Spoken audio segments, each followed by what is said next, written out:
Welcome to The Wall. In this video, you'll hear the complaints of several single mothers who claim to be both father and mother to their children, blaming men for their own poor choice in selecting the father of their kids. We want you to smash that like button and subscribe to the channel. We're aiming for 150,000 subscribers before May, and with your support, we'll make it happen. Don't forget to leave your comments and turn on notifications so you don't miss any videos. Now, let's get started. Just had one of those moments where I'm like, wow, I really pay for everything. Like, the father of my child doesn't pay for anything. Like, how you wanted to have a kid, you wanted to be a family, then you got exactly what you wanted and left me do it by myself. I literally have to ask the father of my child to send me money, and I'm not doing that. I'm sorry. I'm the mother of your child. I'm not your mother, bro. Like, why would I ask you if you want to send money for your own kid? And then on top of that, whenever I call him and I'm like, hey, like, can you send money for her? He always has an argument ready to go. Like, I'm talking about, he literally will make me beg him. He will make me call him and get to the point where I'm crying, asking him to send money for his kid. And I am no longer going to do that. I'm no longer going to blow up your phone. I'm no longer going to cry. I'm no longer going to beg you to provide for your kid. If you don't want to provide, you don't want to provide. It's that simple. So if you chill with the father of my child, knowing he doesn't take care of his child, I will never be cool with you. It's no hard feelings, but if you could chill with a man that doesn't take care of his kid, don't cry whenever he drops you or doesn't help you when you need help or doesn't answer the phone when you need somebody to go get you or whatever the case is. Because if that man doesn't take care of his kids, how are you going to expect him to be loyal to you as a friend? What? Cocaine is a hell of a drug. Getting along with your child's father is not your friend's problem. He sees him as a business associate, not as a partner or a father. Unlike you, who had the option to choose a responsible man or stay married, but did the exact opposite. Now you're complaining about the outcome. The real problem here is that when you had the chance to choose wisely, you didn't. And now you want everyone to see the guy as a villain, when in reality, he's just dealing with the consequences of your own decisions. The best part is that you claim you don't get any support, yet he at least gives you good content to criticize on social media. So, in a way, he is supporting you. Y'all, I just want to cry right now. I have some advice. If you are a single parent, and more specifically a solo parent, meaning you parent your child completely on your own, you have absolutely no help ever. I mean, I live hours away from my family and I have literally no one to rely on. So if you are in a similar situation, I highly recommend just making friends with your kids' friends' parents.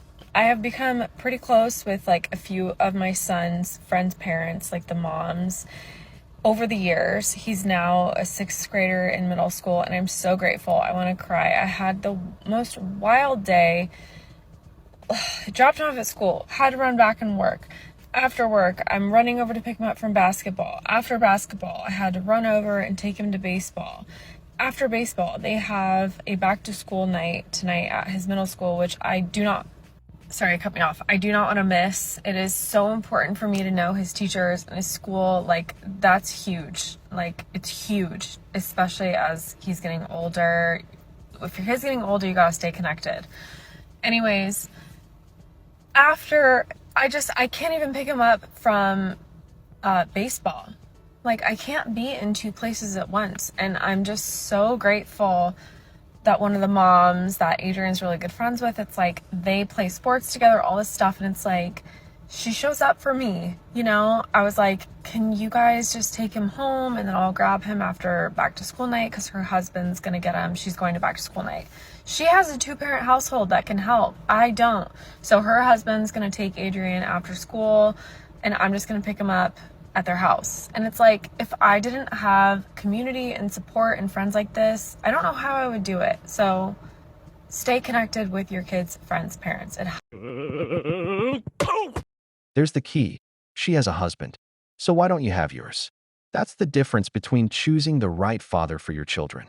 Now you're crying because you can't handle everything. But the real question is, why did you get divorced? You had a partner, someone who could share the burden, but you decided that being alone was the better option. And now you rely on the generosity of other families who made better choices. This isn't bad luck.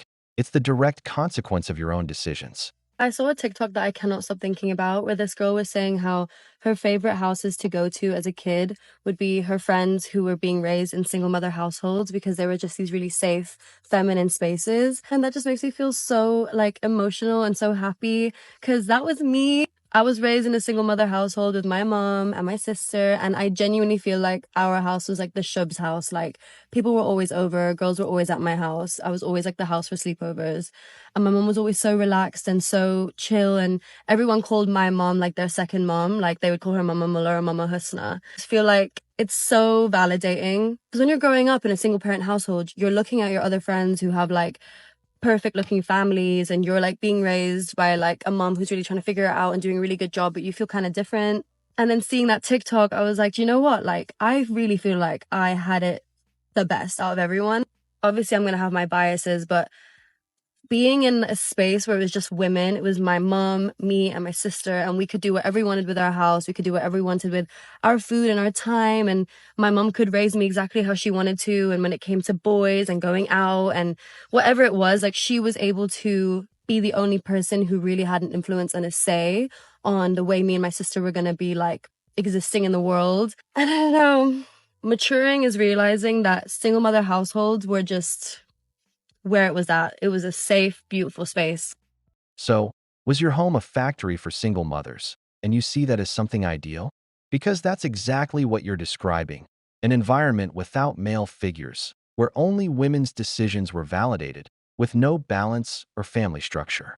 Sure, you say it was a safe and beautiful space, but you conveniently ignore the fact that a father's absence is not a good thing. It's no coincidence that fatherless homes have higher rates of emotional, economic, and social problems. But hey, if for you the ideal home is one where only women's choices matter and there's no male authority, don't be surprised when history repeats itself in the next generation. I'm sure we could all agree that heartbreak hurts, right? But you know what hurts even more? Going through pregnancy alone. Now, that's a feeling I will never forget because I feel like that's the time where I was supposed to be in my soft, feminine era. I was supposed to be nurtured and taken care of. But I went through my pregnancy alone. So I had to be the strongest I had ever been in my whole entire life. I will never get over it. It's just so hard because you don't want your baby to feel everything you're feeling, and you like, even the doctor tells you, you know, your baby will feel all of your feelings. So it's hard. You either bottle it up inside and let it eat at you, or you cry and cry your whole entire pregnancy. Don't even get me started on the hormones, and then feel horrible about it because you know your baby is going through it too. It was hard. It was traumatizing. That's what makes me not want another baby like ever again. Just the fear of going through it alone again. But if you're in it right now, you could do it. I got through it. We're alive and thriving now, but it was hard. I love you. Bye. Stop it. Get some help. And here we go again. What kind of men are you getting involved with? What kind of men are you choosing? You complain about going through pregnancy alone, but why don't you figure out beforehand if the guy is actually stable? Why not build a solid relationship before bringing a child into the world? It's all emotional decision-making. You get caught up in the passion of the moment without thinking about the consequences. And then, when the man disappears, the tears and complaints start. This isn't bad luck. It's the result of poor choices. And the worst part? Many will repeat the same cycle without learning a thing. I never thought I would be a single parent, let alone single and pregnant. Life is not what I imagined it to be. I don't have the support at home of a romantic partner and father of my boys like I'd always imagined. I've got no one to sit with me and unbox my new baby clothes or help me decide which furniture suits the nursery.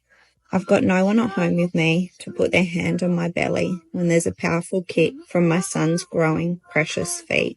I won't have a partner to hold my hand during labour while I bring my son into this world, but I'll have powerful women holding my hand, reminding me during each contractions that I can do this, that I am strong.